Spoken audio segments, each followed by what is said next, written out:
Tariq teddy اپنے فن کے حساب سے واقعی ون اینڈ اونلی تھے. وہ اسٹیج کے ایک AK-47 تھے, ایک جگتوں کا ایک برسٹ وہ مارا کرتے تھے. صبح سے جس وقت میں طارق بھائی کے بارے میں سوچ رہا ہوں تو مجھے مستانہ صاحب بھی اتنے ہی یاد آ رہے ہیں کہ یہ ایک بہت ہی خوبصورت جوڑی تھی. فن کا خلا ہے جو طارق ٹیڈی کی وجہ سے آیا ہے وہ نہیں پورا ہو سکتا. موجود ہوں شاہ فرید قبرستان میں, جہاں پہ ہمارے لیجنڈ ٹیڈی صاحب کو آج سپرد خاک کر دیا گیا. من و من مٹی میں لاکھوں لوگوں کے چہروں پہ مسکراہٹ بکھیرنے والے آج ٹیڈی صاحب دنیا سے اکیلے چلے گئے.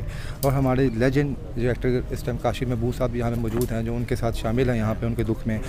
کچھ سوالات ان سے کرتے ہیں. السلام علیکم سر. وعلیکم السلام. جی کاشف صاحب, آج ٹیڈی صاحب اس دنیا سے چلے گئے. اس سے پہلے بڑے بڑے کامیڈین اور بھی گئے ہیں, تو آپ کیا سمجھتے ہیں کہ ان کا کیا اس دنیا سے گئے ہیں, کہ خلا پور ہو سکے گا؟ دیکھیے ٹیڈی صاحب جو ہے ابھی 2-3 ہفتے پہلے جو ہے ہمارا پروگرام تھا طنز و مزہ, اس میں ایز اے گیسٹ آئے تھے. تو جب میں نے ان کا انٹروڈکشن کرایا تھا تو اس وقت میں نے یہی کہا تھا, اور آج بھی میں یہی سوچ رہا تھا کہ میں اپنے سوشل میڈیا سٹیٹس پہ ان کے لیے کیا کہوں. تو میرا خیال ہے وہ اپنی نوعیت کے وہ واحد ہی فنکار تھے. اکثر ہم اپنی کسی پرسنالٹیز کے لیے دیوان اینڈ اونلی کہتے ہیں, لیکن طارق ٹیڈی اپنے فن کے حساب سے واقعی ون اینڈ اونلی تھے.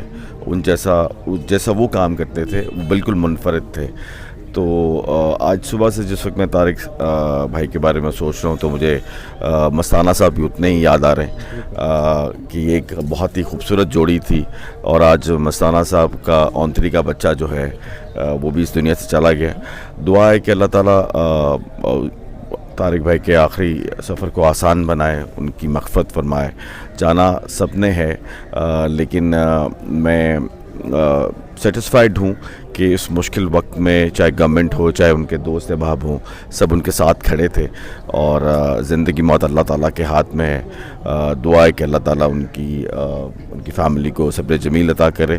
لیکن جو فن کا خلا ہے جو طارق ٹیڈی کی وجہ سے آیا ہے وہ نہیں پورا ہو سکتا. جی کاشف بھائی جان, یہ بتائیں گے سر, آپ کے طارق ٹیڈی صاحب دیکھے دنیا میں گئے, قسم پتلی کی حالت میں گئے. مستانہ صاحب بھی پہلے گئے, ببو برال صاحب بھی گئے, ان کی قبر بھی یہیں پہ واقع ہے. تو آپ کیا سمجھتے ہیں ان سٹیج کے فنکاروں کے لیے بھی کوئی ایسی تنظیم ہونی چاہیے جو ان کی لک آفٹر کرے؟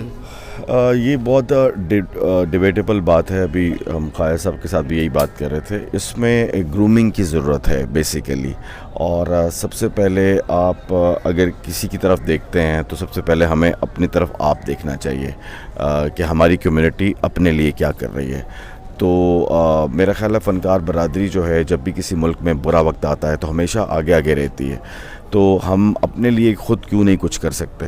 تو یہ اس میں بہت سے اسپیکٹس ہیں, بہت سی چیزیں اس میں کرنی پڑتی ہیں. تو میرا خیال ہے کہ جو اسٹوری آف باٹم لائن ہے وہ یہی ہے کہ ہر شخص کے پاس ایک پرائم ٹائم آتا ہے.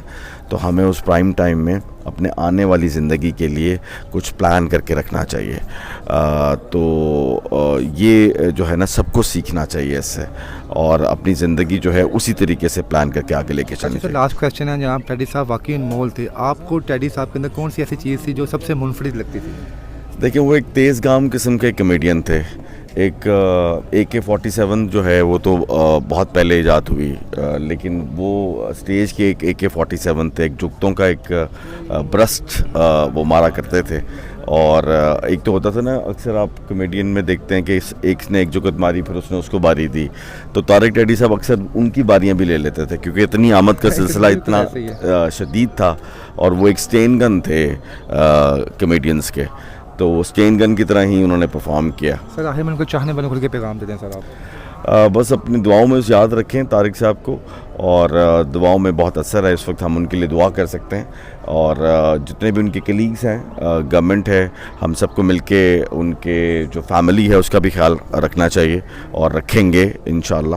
اور بس دعا کریں کہ اللہ تعالیٰ ان کی مغفرت فرمائے اور ان کے درجات بلند. بہت شکریہ, موسٹ تھینک یو سر.